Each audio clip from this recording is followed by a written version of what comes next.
Chapter 2, New Horizons. Author's note. Hello, friends. I have been getting so many lovely, thankful messages from mommies everywhere. Totally! You know what you should do? While we're reading this, we should have some images of, like, some of the reviews and just have them juxtaposed. Yes, because I've seen quite a few of the reviews on this fic. Pretty much all of them are negative, and I'm pretty sure most of the positive ones are jokes. And I just want to say thank you all for your encouragement.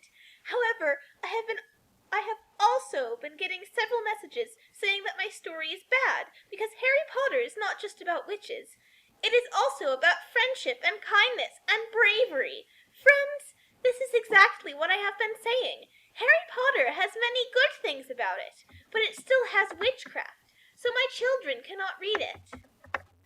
But that is why I am writing this, so they can have all the adventure and good morals of the Harry Potter books without all that bad stuff that is bogging it down.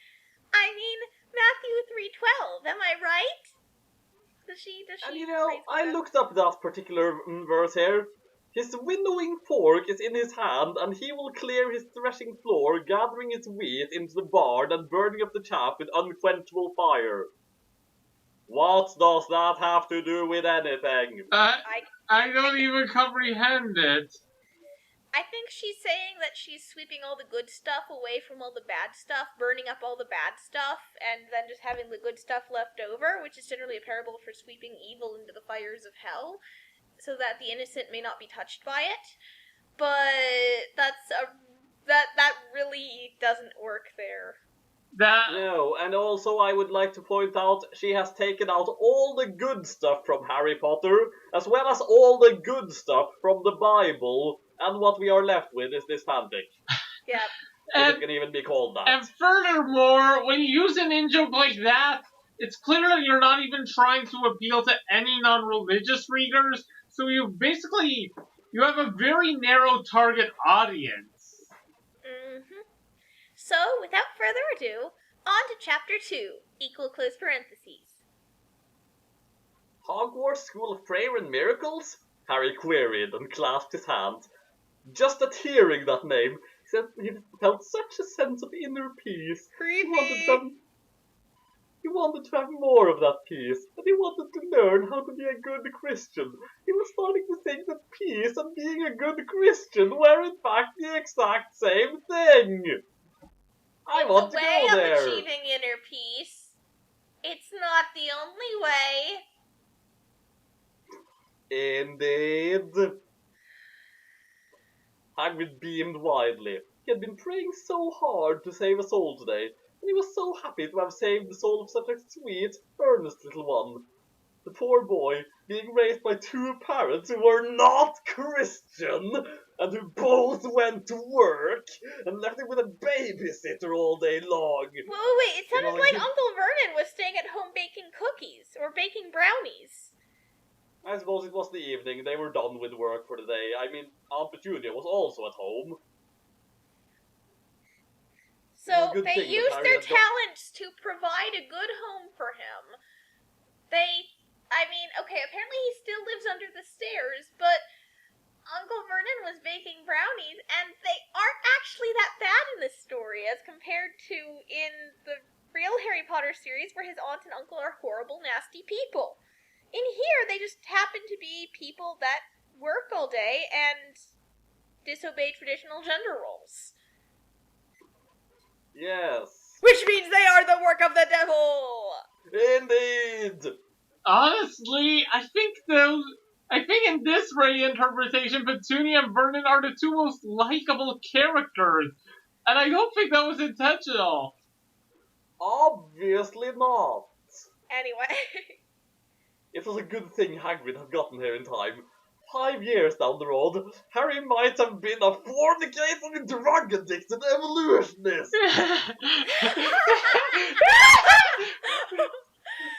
As much as I hate this fiction, that is the best slippery slope statement ever. That is like reefer madness tier. Yes!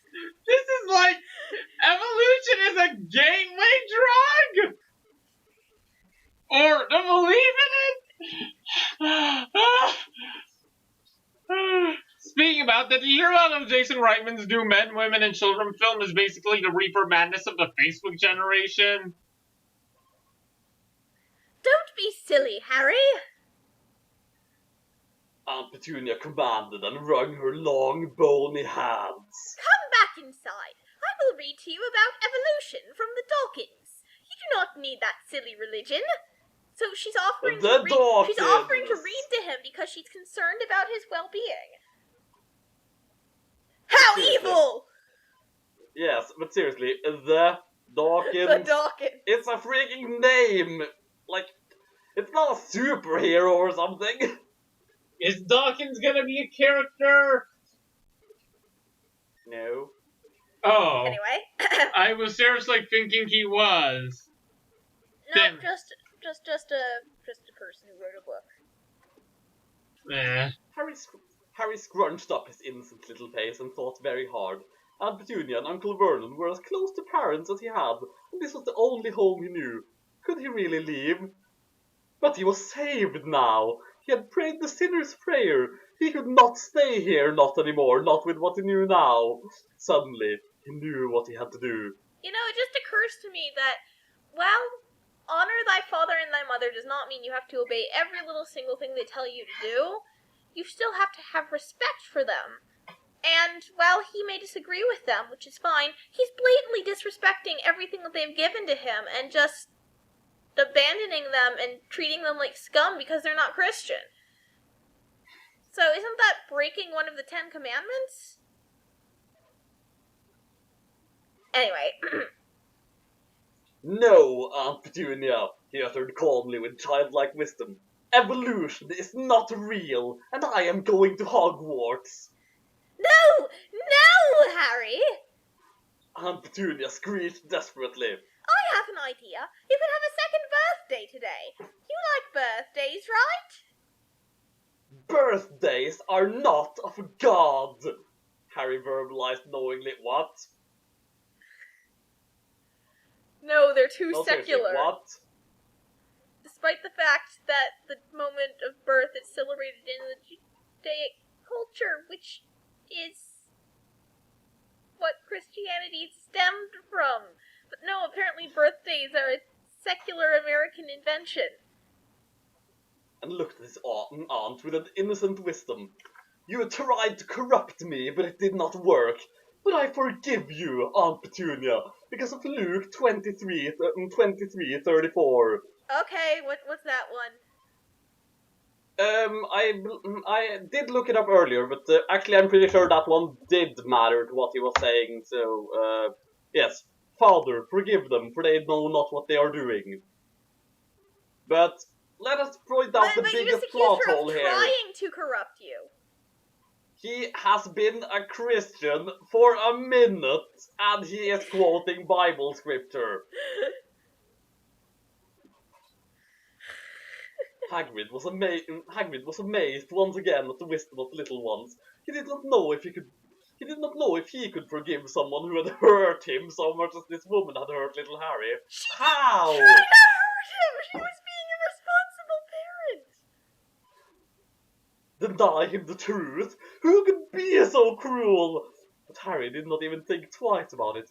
He just forgave, just like that. Truly, Hagrid gained a new understanding of Matthew 19:14 that day. Matthew 19:14? I'm just going to have to look up every single thing he references, doesn't she? But yeah. Jesus said, "Let the little children come to me, and do not hinder them, for the kingdom of heaven belongs to such as these." That's not really relevant there. Well, it's still more relevant than the one at the start of the chapter. I don't know, I feel like this one is less, considering the context of this passage. Because, I mean, the actual surrounding scripture of this part is Jesus was teaching, and the disciples are like, oh, these children are going to distract him. No, children, you can't hang around him. And he's like, no, let the children come and listen. This has nothing to do So anyway, do not leave, Harry, Dudley wailed childishly. What 11-year-old speaks like that? I mean, I suppose it's a really silly thing to get caught up in, but do not. Who at all speaks like that? This author, apparently. Also, Dudley likes Harry in this version. Well, yeah, the Dursleys are actually really nice people. You know, What? the Are we disregard for the asking- characters and their personalities in this story is easily on par with My Immortal. Except My Immortal actually had more of a plot. Somehow. I must, Harry said and stepped over the threshold. Goodbye, Dursleys. I hope you are saved too one day. And with that, he and Hagrid began to walk down Private Drive. What happened to Privet Drive? I mean, she spelled it correctly in the previous chapter, but now it's Private Drive. Oh, she probably used spell checker without thinking. How will we get to this school, Hagrid? Harry queried curiously. We will pray. Hagrid retorted knowledgeably. How do we do that? Harry solicited inquisitively. I'm gonna wait until the door alarm starts going off. Stops. Okay, there we go. Watch. Hagrid said, and then got down on his knees on the road. He motioned for Harry to get down on his knees too. Hagrid raised his hands to the heavens and cried out in a deep, thunderous voice. Dear Lord, take us to Hogwarts. Harry felt himself being whisked away, and in a moment he was sitting in the cool, damp grass outside a humongous, beautiful castle. Okay, you know what? I'm going to have to address probably the biggest plot hole in all of this. Basically, magic exists. It just goes down, it's used through prayer instead. It's just So the in that fact that case- magic comes through God, rather than... But in Harry Potter, it was never specified where magic came from. It wasn't specified whether it came from Satan or not. It was depicted as being a natural human gift, which theoretically means, if you read it from a Christian standpoint, it is a gift from God. But actually, that is not the point that I am getting at here. The point is, they can just pray to God and get stuff.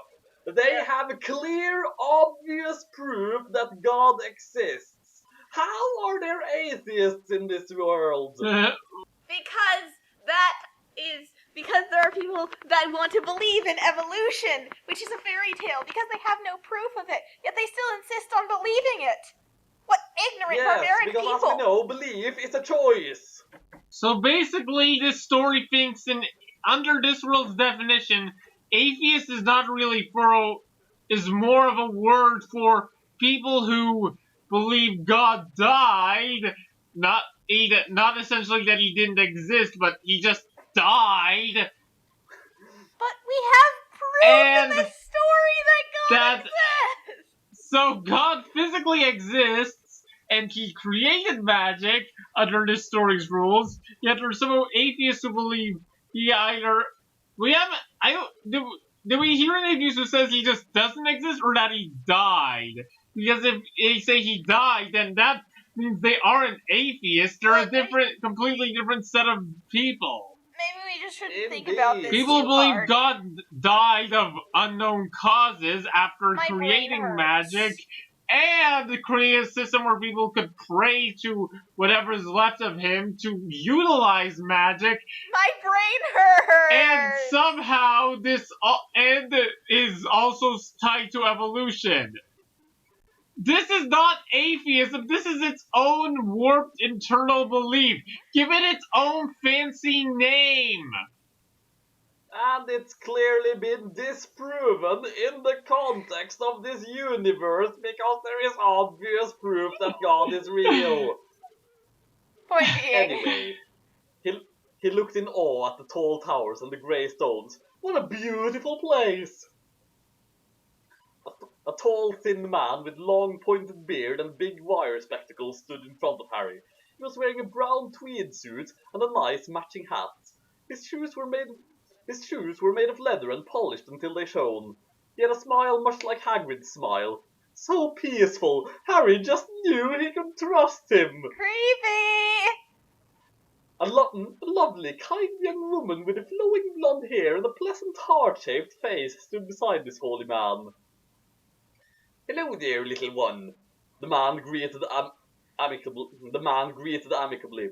I am the Reverend Albus Dumbledore, and this is my wife, Minerva. Wait. Dumbledore is gay.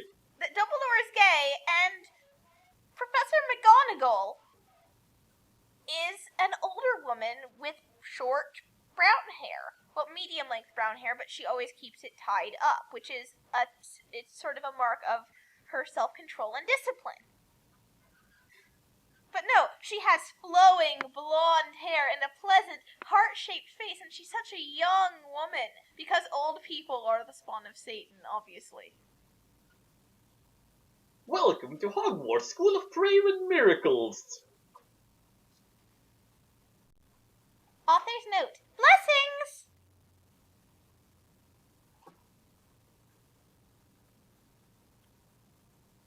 I'm surprised that she hasn't given them more Christian names because Albus and Minerva are just too pagan.